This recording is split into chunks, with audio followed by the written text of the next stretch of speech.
I have April from Unsolicited Plant Talks here with me today, and I'm so excited. April is excited, and we are going to tackle your Hoya questions. Hopefully. Yes, yes, I am loving this. But before we go into it, for those who might not know you, April, how did you start Unsolicited Plant Talks? What is all that about? I'm guessing you were doing a lot of unsolicited plant talking at people. Absolutely. I actually love the story of UPT, or you can just say UPT if it's a little too long for you. But I am a nurse by trade, and for some reason, one day I feel like I just woke up and I'm like, I'm into plants. I wanted to try pothos, right? And so I started buying plants. None of Unsolicited Plant Talks has been planned. I never thought I would ever own a nursery. I would ever sell plants, right? And so I just collecting. And as we all know, a lot of us just want to, it's like buy now, Google later, right? It's not a good trait. I know, but that's exactly what happened to me. And now I have a lot of plants. Now they're on the dining room. Now they're in the living room, on the kitchen. Husband said, okay, girl, you got to slow down. And I go, I'm not slowing down. This is making me so happy. So I said, there's got to be a way. If there's a will, there's a way. So I said, you know what? Let me go ahead and propagate some cuttings, sell some on the side so I can fund my hobby. Started doing that. This was back in 2018. Wow. Started doing that, selling, and I was working crazy shifts. I was working 16-hour shifts 5 days a week at night. Shucks. And you were It doing was, plants and as I was well. doing plants in the morning. I don't know how I did it because I needed sleep, but hey, sleep is for the weak. Yeah, Just it is. kidding. We'll sleep when we die. I know. So then he goes, okay, then so now I'm using my own funds to buy my plants. So he was like, oh, okay, he's very supportive. And then he realized he's from a business family. And Ah, so he realized, he said, and I'm not going to forget about this. It was a philodendron dark lord from NSE. And so I have this like philodendron dark lord that I chopped up and I propagated. And at the time, I think it was like $100 for like, a tall one. And this is not even pandemic yet. So then yeah, I chopped up and he was like, what are you doing? And I was like, okay, well, I sold this for this much. I got it. All numbers, all numbers. yeah. So then he goes, you mean to say you spend $100 and then you chop it up, into three pieces and then you're selling them for $100 after X amount of time? His brain was working, right? His brain was working. And then I go, yeah, totally. Totally. You see, if there's a Yeah, will, there's a way, right? there's a So method to then my madness. yeah, so he goes like, "Oh, okay." So he was like, "Maybe you can buy more plants." And honestly, everything that he said just went over my head. All I heard was, "I can buy more plants. You can buy more Tell me what I plants. need to do." So he's doing this math, blah, blah, blah, whatever. So then we still didn't do UPT then. Fast forward to 2019, I believe it's 2019 when COVID happened, unfortunately. I was the main caretaker of my mom. She was immunosuppressed because of cancer. And I was a traveling nurse. So I go to hospitals, I go to, places where I go into their places. It's not just hospitals. Hospitals can be clean and sanitized, but Yeah, I go to people's homes. I go because I go do emergencies.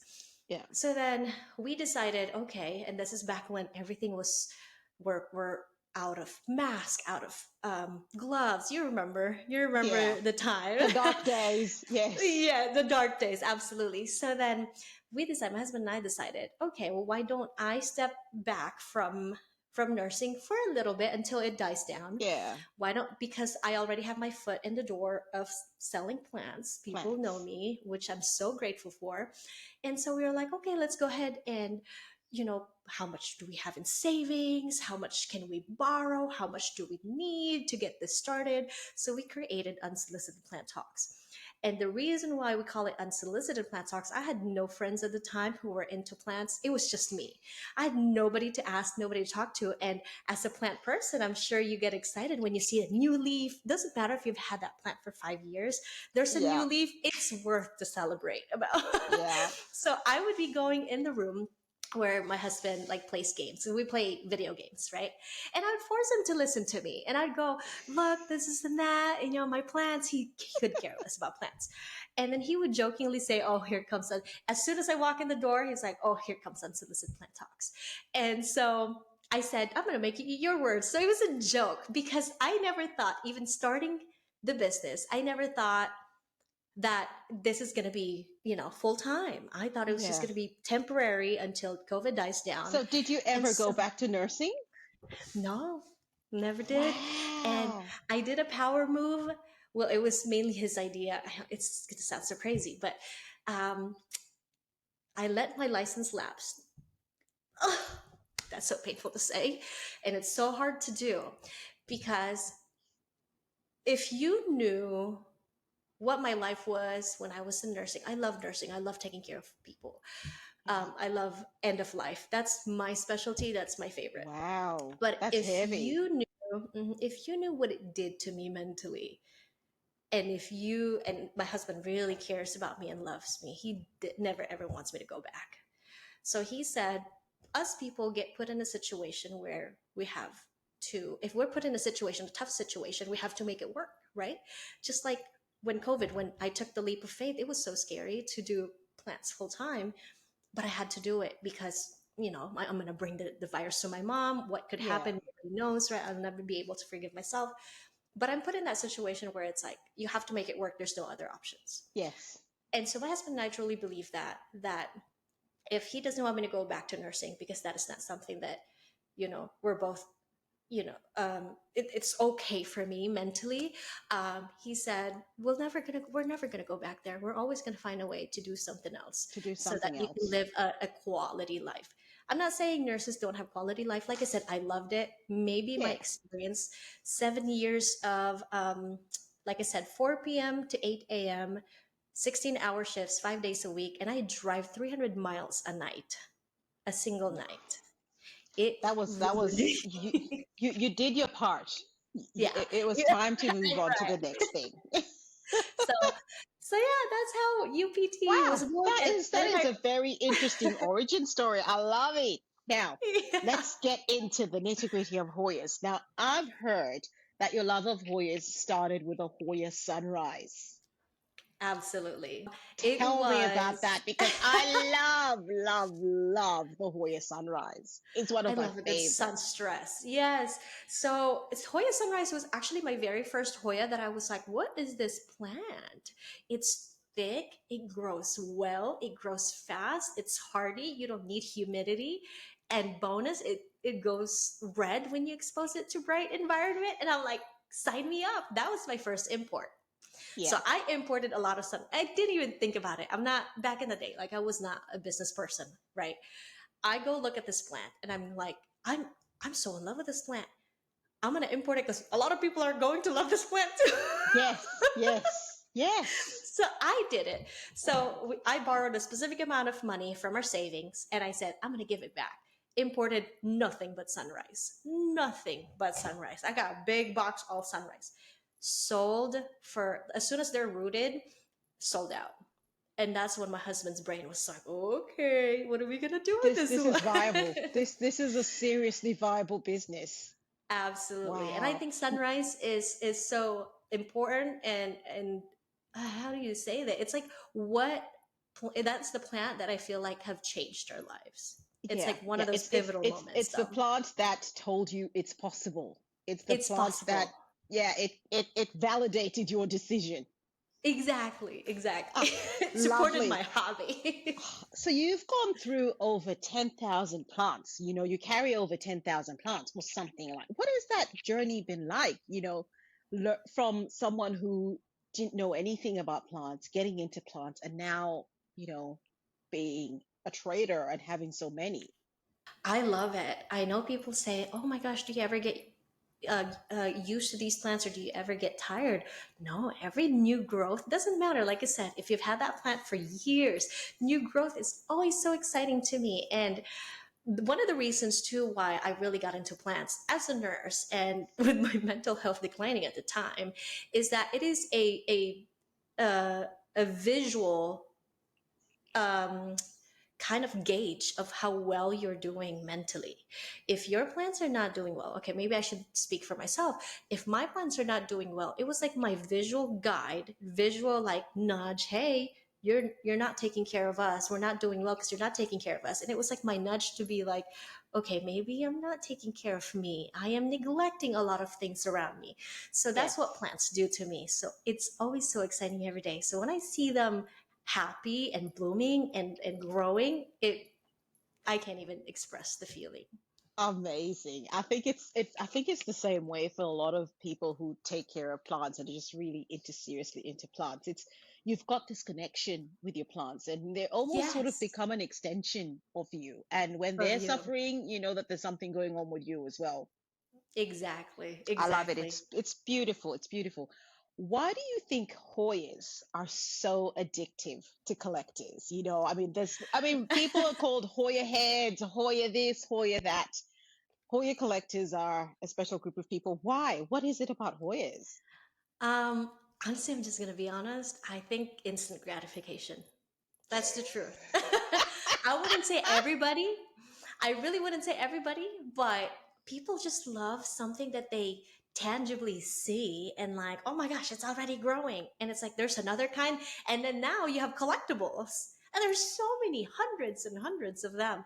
If Yes. we're gonna talk about like the cultivars too, not just the species. So I think that's the main reason. I Or think yeah, it's they are collectible because there's so many. There's always you can never say, right, I've got the five ZZ plants now. I'm good. Yeah, exactly. And another good thing too about it being, because I feel like there's a negative connotation to saying like it's an instant gratification. One of the things that people love Hoyas is because they grow fast. Not only that they grow fast, it makes it easier to share faster. So then Mm. when you have a Hoya that's doubled up in size within a month, it's so much easier to be like, hey, share it with a friend or trade so that you can obtain something that you don't have at a cost of a cutting. So I I think hear what that's you're saying, but my Hoya carnosa compactor just does Oh, well, not. that one's a little bit different. We're gonna put her aside. Does not agree with that statement. She does what she wants. She's growing as slowly as she possibly can. She takes her time, absolutely. She does. She does. But do you have a personal favorite Hoya right now? At the moment, I really, really love ones with veins. And I'm not talking about the colored veins, because there are ones with veins and it's like dark veins and then light green leaves. I'm talking about the raised ones. Right. Hoya clemenceorum is a really good example. And it's like Jurassic. It's like so crazy that a plant could look like that. And I I love love some cool, Jurassic unique ones. Hoyas. Yes. Jurassic Hoyas are just awesome. Crazy. It's like, wow, that's so amazing. Yeah, yeah. All right, all right. We'll get into Hoyas now. We'll get into your questions. Can you tell us what, in your experience, are the ideal growing conditions for Hoyas in terms of light, humidity, potting media, temperature, all the good stuff? It's a little bit hard because obviously we all know that every plant has a different type of environment that they prefer. The biggest thing that I could at least say is that if you are able to trace that Hoya where it originates from, and if you can replicate that specific, you know, environment, you'll be golden. But if there's Yes. something that I can share, not all Hoyas require high humidity. Will it be helpful? Absolutely. They'll grow really fast. They'll be happy. But they don't really require, most of them don't really require high humidity. That's why it's a little bit more friendly at home, you know, in your regular environment. And if you wanted to bloom them faster, the key is good lighting. And it's not just like super bright light, your interval too. So like if your interval is like long daylight and then short nighttime, and it depends per Hoya. Some of them like shorter daylight and longer nighttime. Those are like your key to having a wonderful bloom as well from Hoyas. And once you start blooming them and they start producing those buds, you do not want to let them to dry out, because when they dry out, they're gonna abort those and they're not gonna bloom. Hold that blooming thought because we will Okay. come and pick that apart in a lot more detail because that's really important. Now, do you find Okay. in your experience that some Hoyas are better for beginners than others? Absolutely. I Mm, think Hoyas are a little bit better for beginners because I actually, when we do shows, and people look at our booth and they're like, what are these? Never seen them before. And the best way that I could explain it to them in the shortest manner is that they are the succulents of the tropical world. They're not quite orchids because orchids do require, not all of them, but most of them do require high humidity. humidity. Hoyas, they can just hang out, you know? Mm, And mm, so I think they're a little bit more forgiving. sure. And in the Hoya family, which are there any specific Hoyas that you would recommend for someone who's never had a Hoya before and wants to try a Hoya that is probably easier to take care of? The general idea that I can at least share is that when a Hoya has thick leaves, and this doesn't, none of these are 100%. It's not like, oh, this is it.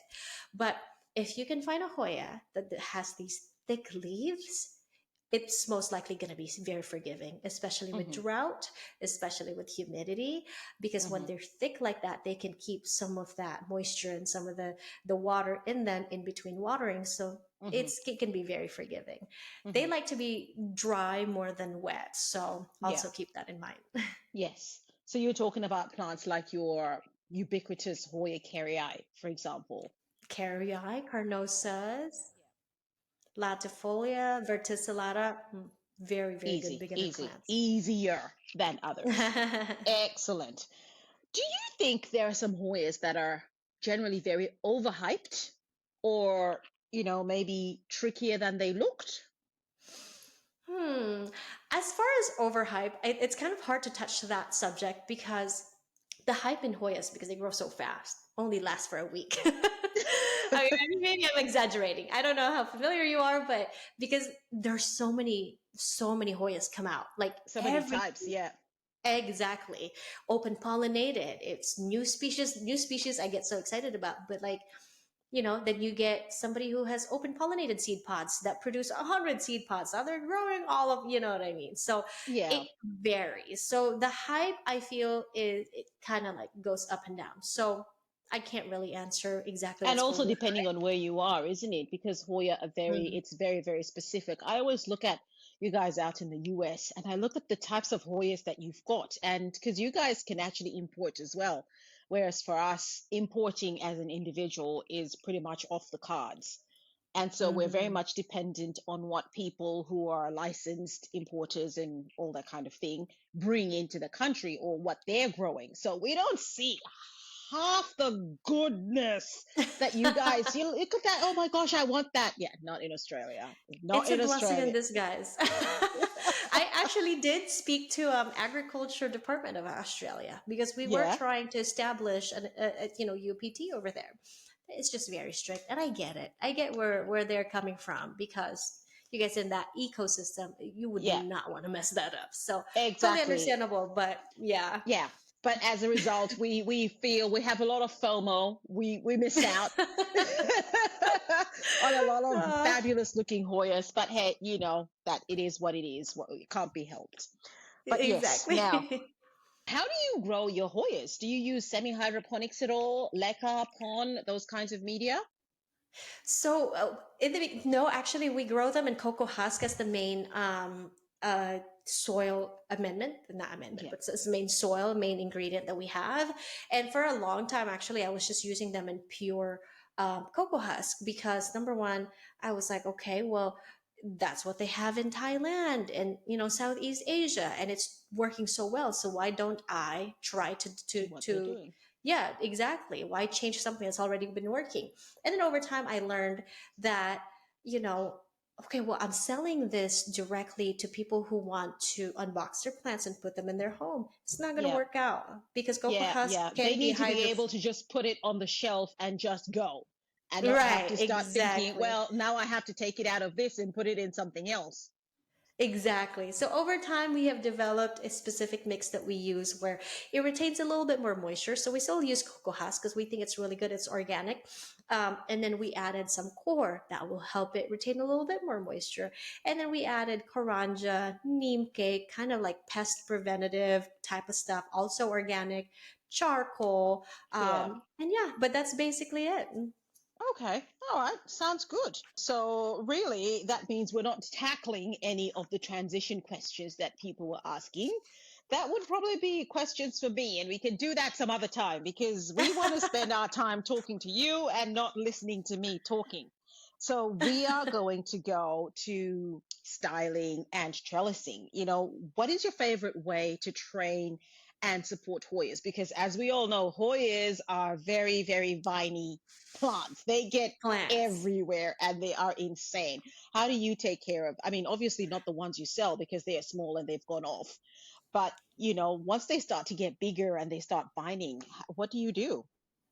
I love trellising Hoyas. I think it's the most relaxing thing in this whole like hobby, and I also love watching them grow on the trellis because once if you trellis them early enough, because we all know that they tilt towards the light. So if you Yes. trellis them early enough, then the leaves are gonna be, I call it mold. They're gonna mold onto the trellis very Yeah. very nicely. But I also understand sometimes they grow faster than we can get to trellising them. So I use the technique of bonsai. I use bonsai wires to kind of ever so slightly maneuver, manipulate them, let them bleed a little bit, and then they'll Yeah. callus, right? They'll callus and they'll be hardened to that position. So there's Yes. that. And then as far as Oh, I like that trellises, idea. I yeah, like and that. we don't just sell small plants. We actually right now I'm in the in the process of trellising a lot of the mother plants that I have been growing big because I wanted to create our event for our anniversary coming up next month, um, with all trellis beautiful looking plants, the ones where you just unbox and you're ready to go. Yeah. You talking about bonsai a Hoya has blown my mind. And I want to learn how to do that. Because I mean, obviously, I have heaps and heaps of Hoyas in my house, and I would love to be able to do that. Are they easy to move around once you've trellised them or bonsaied them? I would say it depends because there are certain leaves that I wanted to start trellising and training, but they're not completely hardened off yet. So you have to be extra careful with them. The Yeah, ones that have already hardened, also they're a little bit harder. So it takes a little bit of time to keep turning and turning every week before, because you just wanted to let them bleed a little bit if they're going to yeah, bleed so that they will harden. And then you just work like that. Sometimes yeah, it's so easy. You just move them like that when they're like that perfect time. You move it, you keep the trellis on for a couple of weeks, you remove, I mean not trellis, but you remove the the wires, you wires. remove the wires and you're like good to go. Very, and the idea of that actually came from my experience with whenever you're propagating Hoyas. So at least for us, we only do one node and one stem. That's how we start because I really like controlling how my Hoya. I'm a Looks. control freak. So I only like to grow from one node so that all of the leaves that are going to come up are going to be pristine. I love them Yes. like that. So there are some times when you grow Hoya hanging, the leaves grow upside down, right? Yes, I don't like So that. yeah, so when you propagate them, your leaves are upside down, and I hated it. I said, there's got to be a way. So my initial process back in the day was blue tape because I don't want something that will leave a sticky residue. So I would tape them ever so slightly to the pot, facing up. And once, and it's so good because once you propagate a Hoya, once you start propagating, they go limp first because they don't have any roots, they don't have anything Roots. to take up any nutrients, right? So when they're limp is the perfect time. You kind of Yeah. maneuver them and then move them a little bit, tape them to the pot. Ooh, you're golden. I ran into a Awesome. problem. The problem was, especially Hoyas that can such stress, and because we have greenhouses, yes, but we don't really supply, we don't control the light. So whatever Mhm. lighting we get during that time of the year is what we get. Is what you have. So then, Yeah. yeah, so what happens is then these Hoyas start growing, they start rooting, and now they're green, they're super green, right? And then they start sun stressing. You remove the tape, and now you have a Oh, line. you've got a band that's not sun stressed. Exactly. So it was like a tan line. And I'm like, that's a no-no, even though it does eventually revert. Oh my gosh, it takes so long. It's longer to revert them back to being like the same color than to just like restart them. Okay, I'm So, starting to see the whole control freak thing and how that's but it shows, making I your life promise you. very difficult, probably more difficult than it should be. Now, talking about propagation, can you tell me about I know you've said that you do, the stem one node. Can you tell me about the different ways you can propagate a Hoya? Yes, there's all actually there's so the way we propagate, let me start with that. The way we propagate is the mix that we use is very airy already. It retains moisture. We just pot it in there and we don't water them any different than our existing Hoyas. The only probably the only difference is that some of them, because they don't have roots, they don't take up much water as much as the other Hoyas. So depending on the pot size, we may skip a watering day Or for them two? because they stay moist. So that's how we do it. So much easier, like less time, because once they're rooted, you don't have to transfer anything. Now, for some of the Hoyas that I have that maybe have been neglected, they're so old, I haven't repotted them in a long time, and now they get underwatered, overwatered, and they rot.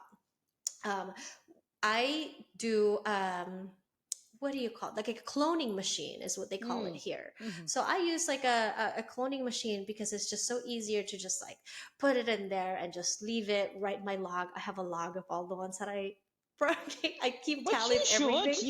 you are running a business. Yeah, I wanted to keep tally because I needed to know, okay, this plant roots this fast. So I know it goes crazy up here. Well, I mean, because otherwise you need data. You need data in order to know if I'm getting this batch of plants in and I want it to be ready for this time. I know that I need to get. Yeah, Exactly. no, no, it's perfectly reasonable. Okay, thank you for validating me. But that's the only way we really propagate. Right now, I do have some special ones that I propagate inside the house. And this is the first year that I've done it. So I have some prop boxes where I root only the most expensive ones, the Yeah, ones that are like super expensive. And I root them in pure core. I root them in small cups, and I don't have holes underneath. So right. I Yeah, really watch how much I water because, yeah. like I just let them dry out and then you just put a little bit. It saves you so much time and water, energy. And the reason why I'm using core instead of the mix that's been working for us is when it comes to collectors' Hoyas, and this is from my experience, a lot of collectors like to grow their Hoyas in a specific way, whether that's Leca, Pond, or whatever, Hmm. there's stratum. Core is the easiest one to wash off the To wash off roots, the roots. Yeah, and yeah. transfer to whatever medium they desire. So Not like that's how I sphagnum do it. moss. Oh, don't get me started.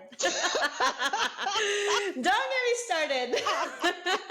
All right, we'll leave that there. So you're taking, when you're doing that propagation, are you doing the leaf only, or do you have a piece of stem on there? Piece of stem, absolutely, Yeah, every time. yeah, Every time. yeah. Okay, all righty. Do you recommend shaping Hoyas by pruning or letting them grow freely? I mean, especially in light of what you've said, with the bonsai wires or trellising and so on. Do you do a lot of pruning with your Hoyas? I don't really do a lot of pruning. Well, I guess of my mother plants, I do prune, but that's just because they've gone crazy and they gotta relax. Yeah. But as far as shaping, um, I don't really prune.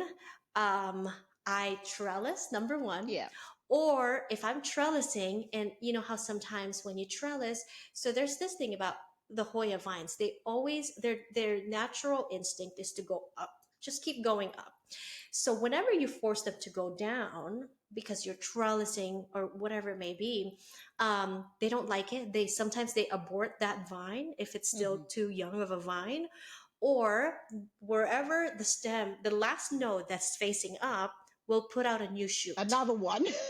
another one. Yeah. So what ends up happening is that when you trellis a Hoya too early, you have a really bushy top. You don't really have much in the bottom because you're going to have multiple shoots on the top. So I learned based on that experience to manipulate them. So now I would wind them and pretend that I'm bending them in a specific way if I wanted them to grow a specific vine in a specific Right. from a specific From a a specific specific point. node. Right. So you're Exactly. tricking the plants to I'm say, tricking the plant. Yeah. Right. That is So when you clever. yeah, so when I finally have all of the vines that I need, I straighten them up. It's like, just kidding. I love I'm it. I just love it. kidding. I would love to come and learn how to do Hoya trellising from you. That would That'd be that because amazing. that is something that I need because a lot of my Hoyas are getting to a point where I've had them for a few years now and they're getting on and they're quite bushy and I've literally been just going up down up down up down. But even with the up down, there's only so much up down you can do. I need a bigger trellis display slash bonsai thing that you're talking about. That's really piqued my interest. Yeah, and I do wanted to add, if you have smaller leaved Hoyas that are hanging, you can prune them to make them bushier, but eventually they'll get bushier, and the bush will always come out from the top From the because top. once that vine gets a little bit heavy, remember they don't like facing down. If that vine gets a little bit heavy, then they send out shoots from the top, so you'll have a Yeah. much bushier top. That But is, if you I'm prune them, seeing it that will. Yeah. with my Hoya herscheliana. I'm seeing that Yes. actually. That is very interesting. Thank you so much. Good tips. Now, we've already talked about propagating Hoyas. Well, you've already talked about your favorite rooting medium as well. Oh my goodness. I'm going to throw away my notes because you're literally like I have saying everything. unsolicited plant talks. You ain't giving me I unsolicited can keep going. That's exactly what you're doing. Oh my gosh, this first sheet, done. I've got a single strand variegated Indian rope that's growing all white tips and has stalled. What would you suggest to get branching and the green growth going again?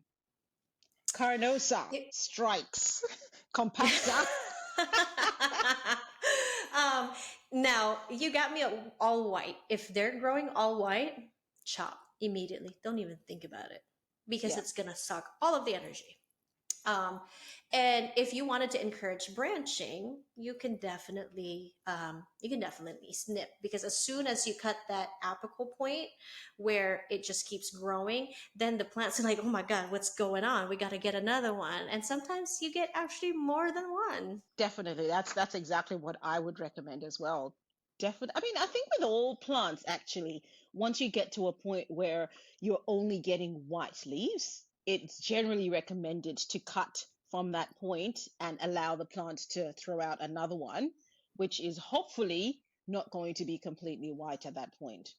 Yeah, but also I would say it depends on the plant. If you Mm, have, let's say a really big carnosa, let's say a queen, right, or a princess, yeah. and then really big, and then you have like a vine of just white. I just leave it. It's so beautiful because Oh you have my so much God. more that's feeding the plant.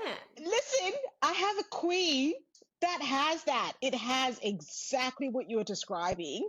And Oh, I've it's had it so for pretty. years. And every time I show that plant, people are like, oh my God, you must cut off that white thingy. Those white No. leaves are going to die. I'm like, these white leaves have been here for years. They're not dying. Yeah, because you have an abundance of leaves that actually make energy to feed that vine. So it Those doesn't ones. matter. Exactly. It doesn't matter if they're not doing anything. They're pretty to They're look at. pretty. They're doing their role. They're making us pretty. Let's just keep them. Exactly. So for that specific scenario, I would leave it. So it's Oh, for only if sure. you have a small plant that has become all white and you wanted it to grow, you're going to want to chop that off. Yeah, that's right. That's right.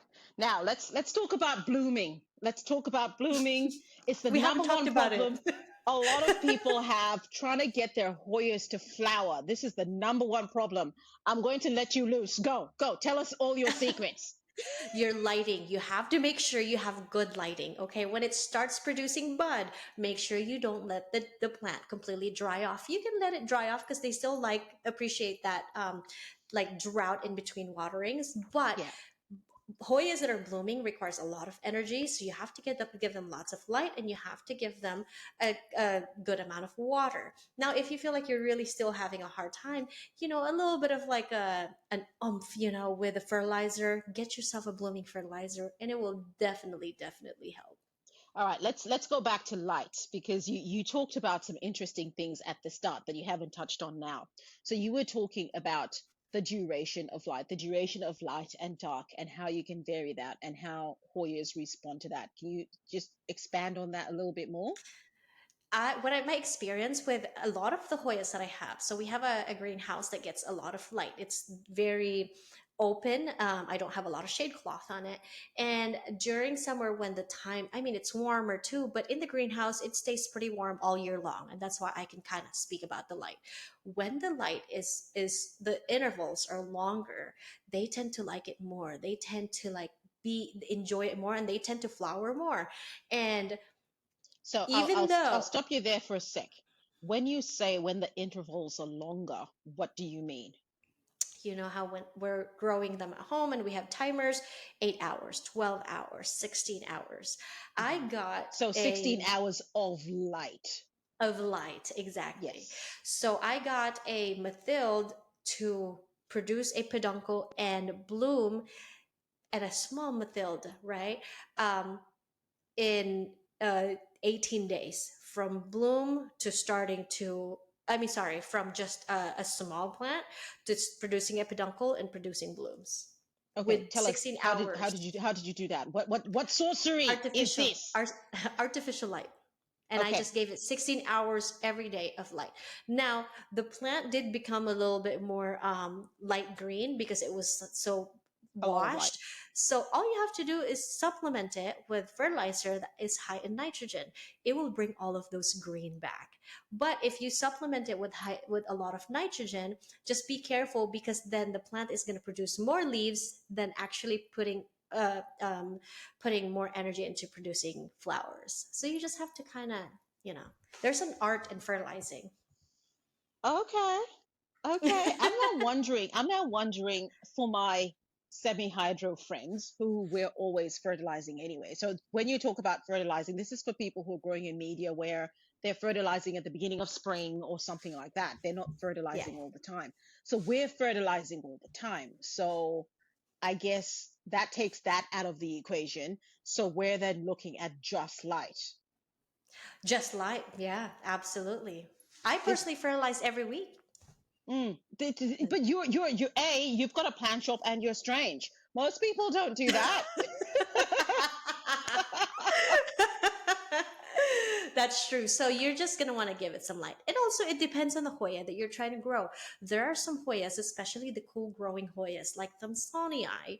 Oh my gosh, nummularioides. You need to have one of those if you don't have one yet. I know they're widely available. I don't have Those one. ones, those ones, you're gonna love it. If you can find a nummularioides, oh girl, before fall, you gotta go get one before fall. They love hot, hot daytime, long, cooler nighttime. Once that time of the year hits, they're going to bloom. They're going to bloom. So, a lot of people who are growing um, these specific Hoyas that require that different, like, what do you call this, a difference, the big difference between the temperatures in nighttime and daytime, and different, you know, amount of lighting. Light. If you're, yeah, if you're growing them in a, you know, a cabinet or an artificial space where it's constantly 12 hours a day, 12 hours a day, nothing's changing, they're never going to bloom. They're never Doesn't gonna matter how bloom. much, doesn't matter how much fertilizer, bloom fertilizer you give them, you're not hitting the other points, you're not hitting the other things that they like. So Okay, so what I hear you saying is that those of us who've been getting blooms from our Hoyas are pretty much almost just lucky. We probably I wouldn't say lucky. Well, okay. I'm going to speak for myself here. I'm going to speak for myself because I am not doing any of the stuff that you're talking about. So I've been lucky, okay? And I'm going around telling people that they just need to be patient, right? And keep doing what they're doing. So I'm thinking I probably need to revise that and start looking at my specific Hoyas. If I want a specific Hoya to bloom, look at that. Look at the ideal Hmm. conditions for that. Look at where it comes from and try and mimic the light dark cycle and temperature of that area if I want my Hoya to bloom. Exactly. I have a friend who's able to bloom a cool, like a cool loving Hoya all year long. All he had was a tent that's specifically with lower amount of light and cooler temperature. Yes. And it will bloom for him all year long. And it's Okay. amazing. I see that it probably requires a bit more of an investment if you want to get your Hoyas to bloom consistently if they haven't been. In specific, yeah. And And you know what? investment as in you just thinking more about the actual plant and you know. Yeah, if you really want something to bloom really, like if you feel like you're doing everything you can and it's not blooming, I think it's the next step would be to look into it. There's a Hoya called Hoya Lauterbachii, I've and got I that was one. one. Yeah, I was one. I bet you've never bloomed it. Of course I have it. Okay. It's a very hard one to bloom. And I've heard so much about it that nobody has bloomed it in cultivation here in the mainland in US except botanical gardens. Wow. And I'm just going to toot my own horn here. Toot toot. Mhm. I was able to bloom it. I bloomed it. So I was one of the first ones. And I just researched it and I said, how do they grow in the wild? What do they like? And it says they love heat, like really, really, really hot temperature. And they Right. need to be able to climb really high first before they can even start producing buds. And I was like, Right. no problem. I just planted one in my hottest greenhouse. I mean, it gets 100 degrees up there. I'm like, you're gonna do it or Yeah. you're not. We're gonna try this together. And oh my gosh, 44 days. What? 44 days I had a peduncle and I'm like, okay, I can't get really excited yet. It's actually in my Instagram. I was like, okay, I can't get really excited yet because just because they produce a peduncle doesn't mean they're going to bloom, right? Oh my gosh. Yeah, and it bloomed and it's during that and it's also during that time where it's super super hot in the day and it's a little bit cooler at night. So it started blooming and I can't tell you. I was like it's the power of knowing how they grow in the wild and being able to try to mimic that the best that you can at home and you Yeah. wouldn't have a problem. That's Okay. all All they're right. they're That's it. looking for. That's it. That's it. That's it. I'm treating my Hoyas differently from now on. I'm gonna open up a spreadsheet. I'm gonna put all their names in there, growing conditions, and I'm gonna try and do what you did and try and get some blooms going and just be a bit more intentional about it. Yeah, yeah. There's so much more. I can go on and on and on. Yeah, I bet you Certain Hoy, could. yes, certain Hoys like specific certain nutrients like oyster shell, calcium. You wanted to add that in there, subquintuple nervous, right? They do very, very well when it's super, super dry, and it's formerly known as pachyclada, super, super dry. They're easy to rot if you're an overwaterer. Overwatering. Oh my gosh! But that one, Lauterbachii, gigas, you just want to sprinkle a little bit of oyster shell, like crushed oyster shell, in their media. Oh, they're gonna be so happy. I don't know how many people have access to crushed oyster shell. Really, I I can only get them online, so I think it's a very specialized thing. Wow. So what's in the crushed oyster shell? I mean, obviously there's a nutrient that they're getting from there. Because I'm Hmm. thinking for my specific purposes and my audience, those of us who are growing in semi-hydroponics, we're not getting crushed oyster shell and whacking that in there. It's probably not going to do anything. You can as long as because it's very fine powder. Is it? So you can mix, yeah, you can mix it with if you're using pond, maybe with leca, you can even still sprinkle Hmm. them on the top. Certain ones are called the ones that are growing on limestones. There are multiple Hoyas that grow on Yeah. limestones on the wild. You're gonna want to put limestone powder there, Hmm. and they're gonna be so happy. They're gonna love you so It's much. very, very interesting. I mean, of course, we've always known that Hoyas are very different. You can't really treat them the same. And Yeah. it's, of course, depends, the way you treat them depends very much on where they come from, right? Because, like you said before, some like humidity, some don't. It's just so Mm-hmm. varied.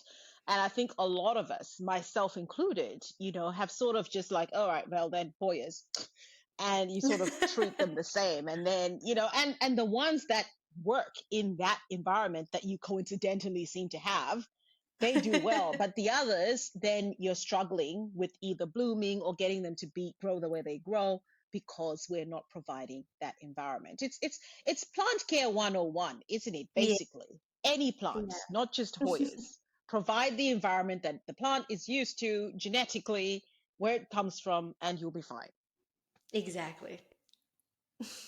But I think we tend it's because I think we tend to think Hoyas are easy. Yeah, and it's true. Like I said, 80% of it is so easy. And then you get some that are just like, wow, I love that. That one's so pretty. Well, that one's a cool grower, right? Polynura. Hoya poly, beautiful. I believe you guys have polynuras as well. Yeah. And some people are like, no matter what I do, the leaves are limp, but it's not dying. Well, it hates heat. It's a cool growing Hoya. I left it. It got snowed on, and it was so happy. Oh wow. My Hoya polynura got snowed on, and it's the happiest I've ever seen it. And so the heat, even if we might think it's not that hot, maybe 90 degrees, Fahrenheit, um, the cells It's start too dying. hot. The cells start dying, and Wow. when they start dying, they become limp, and it's like they're telling you, I'm not happy, even though they're one Oh, of the easiest ones to grow. that this has just completely blown my mind. I'm treating my Hoyas different from now on. From now on, I promise. Now, question to you. So, when a Hoya has flowered, do the spent peduncles bloom again? They keep blooming, absolutely. You never ever want to chop them. Yeah, yeah. That is what I know to be true. So even if it Yes. looks dry and whatnot, just leave it alone. If it hasn't dropped off, it's the most precious thing on that Hoya. Exactly, exactly. Because if you chop them off, I had somebody that one of our customers like to chop them off after. Well, the Hoya's gonna have to put out so much energy to producing them again when you're already Yes. halfway there. So, Yeah. Are Hoyas prone to a lot of pests, or is that a myth? And in your experience, what pests have you had, to deal with again hmm. and again and again? What I can express. So I grow philodendrons, I grow aroids in the same greenhouses. And just like any other plants, depending on their physiological, like what they look like, if they're pubescent, for example, they can be more prone to mites. They can be more prone to certain small things that like those. But Hoyas, I would say, are not necessarily something that are prone to a lot of pests. Hmm. Like anthuriums, they can be a lot more prone to the leaf sucking ones because they're thinner. You Yeah. know, Or um, allocations, plants notorious like allocations, that. Yeah. exactly. Um, and but even then, the ones that I hear the most is mites, flat mites, broad mites, target Hoyas, especially with the new growth, and Y- mealybugs, What about root typical. mealies? And root mealies, I think, is the ones that are really scary to have in people's collection, because root mealies, yes, they stay in roots, but they also can lay their eggs on the stem. So even Hmm. people, whenever they start stripping all the roots, washing it off, new everything, they have no idea that some of the eggs are still on the stem. So next thing you Yeah. know, you have done everything on hundreds of your plants and you still have them. Yeah. Yeah. So I I wouldn't hate really say pests. that they're a myth, but maybe a little less than others, or depending based on the pest. Sure. And I know you talked about it before when you were talking about the medium that you use and how you've tweaked it and made it specific. What pest prevention methods do you use in your setup? Right now we do put neem cake in the mix. It kind of like repels some of the pest, right? Mm. But as far as pest prevention, I actually, one year, oh my gosh, it was probably back in 2020. I had mealy, I would even say like infestation in one area of the greenhouse, and I could not get rid of them. And that is because I was not willing to use a systemic. A um, systemic. I, I was not willing to use it. I was not willing to do it. But I also don't like being missing a mealy, sending a plant to customer. I don't want to spread pests. So and I had nobody to ask. Like I said, I have no other friends. People were just barely getting into plants.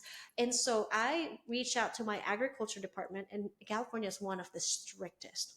And so I reached out to them, and they guided me to do a hybrid of biological to get rid of the infestation, the adults, and also doing a chemical after that.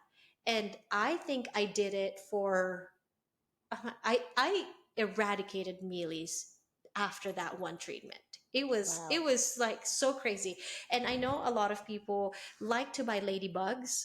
And I really wanted to share this because mealybugs are so scary for a lot of people, especially when they have infestation, even though they're a little bit easier to take care of now that we have all the education. Uh, there is a thing, and I forgot what the scientific name is, but there's a not a ladybug, but it's called mealy destroyers. They Mm. look just like mealybugs. I mean, sorry, not mealybugs. Ladybugs. They look Ladybugs. ladybugs. I'll have a funny story about that, but about that. But anyway, so I used to buy ladybugs, and it was just not. They're just looking at mealies, and they're like, "Yeah, I'm not Yeah. interested." And I'm Do like, "What your am I job. doing?" Yeah, Eat I the know, mealy. exactly. Exactly. So these mealy destroyers are so much more expensive. They really are much more expensive. But they're called mealy destroyers. They've got to be called mealy destroyers for a reason, right?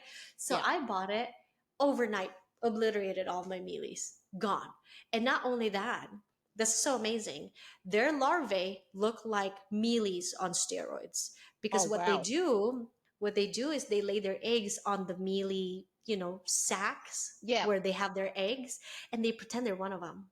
And then they hatch Oh. there, Oh and my then as soon as gosh. they hatch, they kill them all. They Isn't that crazy? infiltrate like spies and then they, Yes. oh my God.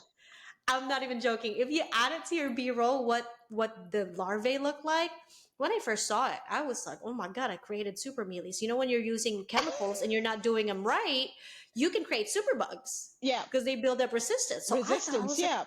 "Oh my god, I've never seen mealies that big, twice the size."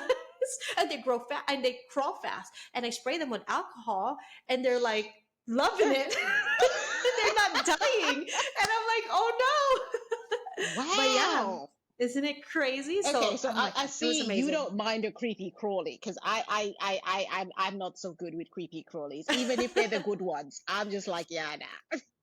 Well, I had to make a decision, right? Which one do I like more, my plants or Oh, So I did not like them at first. It made my skin crawl.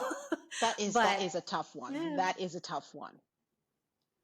So So anyway, moving away from pests because I've had enough of that. Let's not talk about that. Do you have a DIY fertilizer mix or a commercial product that you use regularly, like for your Hoyas? yes, I actually use SEA Grow 16 16 16 as my fertilizer. And it is a little, I think it's more on the organic side. And I honestly don't really see any differences, like much differences between different fertilizers. I sometimes I use the ones that you can find in your local hardware store, but that's the one that I like. It was recommended to me by one of an orchid grower here in California, and I've been using it since then. I really Yeah. like it. Do you use one for blooming at all, or do you just stick with the 16 16 16? I do use one for blooming, and that's only when I really, really wanted to bloom certain plants or certain areas of the greenhouse. But other than that, I just use 16 Yeah, throughout the whole yeah. year.